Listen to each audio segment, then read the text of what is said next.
Hey fans, it's a Connie Mack World Series wrap-up with Coach Carpenter, a recap from Ricketts Park.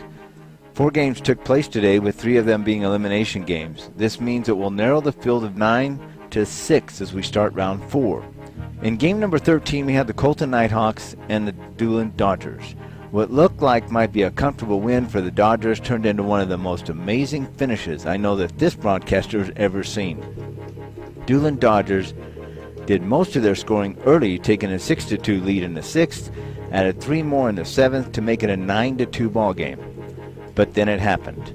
Not 1, not 2, but 3 3-run home runs in the bottom half of the 7th, the last one being a walk-off, and the Colton Nighthawks win this one by a score of 12-9.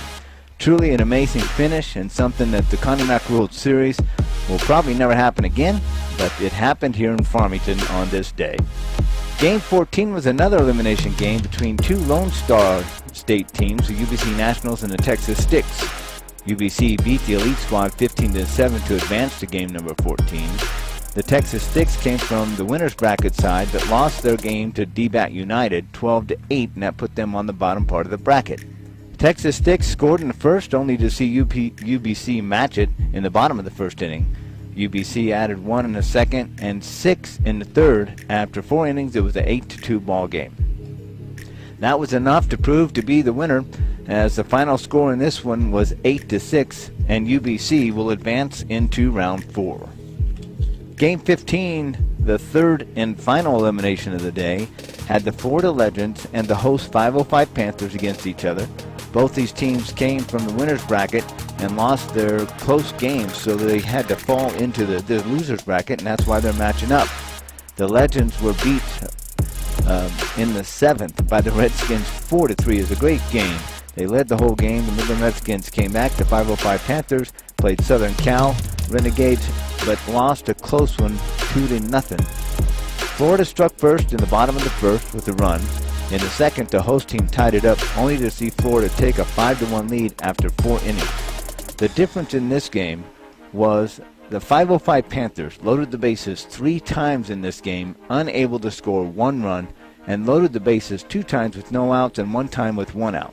They left about 14 runners on base, and that was the biggest difference that cost them the game. The final score in this one, 8-2, so the Legends will advance to round 4. Game 16 was a battle of 2 of the 3 undefeated teams left in the tournament. 2 premier programs battled in this one, the Southern Cal Renegades and DBAT United. Both teams were automatic bids to the Connie Mack World Series, and they won their first games in the Connie Mack World Series as well. DBAT beat the Doolin Dodgers 10-2, and then beat the Texas Sticks in a slugfest 12-8. For Southern California, they also won 10-2 against their first rival, the Colton Nighthawks, and then won a close game against the host team 2-0.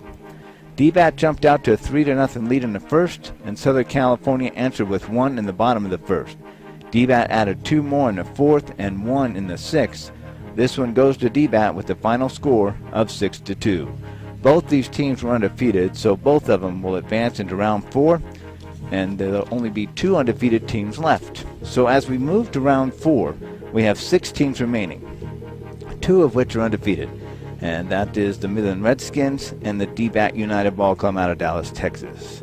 That being said, the other 4 teams remaining are UBC Nationals, the Colton Nighthawks, the Southern California Renegades, and the Florida Legends.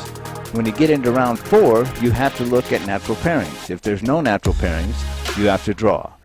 The most natural pairing in this case are the 2 undefeated teams, and that's the Midland Redskins and DBAT.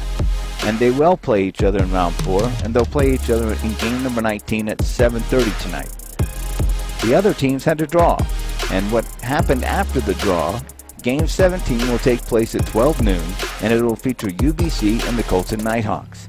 In game 18, it'll be a game between 2 powerhouse teams, Southern California and Florida. That game will take place at 5:15. And as I said earlier, the 2 undefeated teams will automatically play in the late game, and that will feature the Midland Redskins against DBAT United. A lot of great baseball took place, but before we finish, our recap, we need to inform you of some important changes that are taking place in the tournament scheduling for Friday.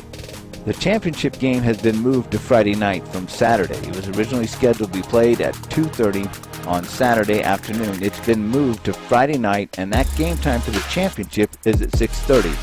With that being said, that means there's a schedule adjustment for the two games that are going to take place on Friday evening. So Game 20, which was scheduled for 5:15, will now take place at 11:45 on Friday. Game 21, which was to be played at 7:30 on Friday night, will now be moved to 3 o'clock in the afternoon. And again, the championship game will start at 6:30.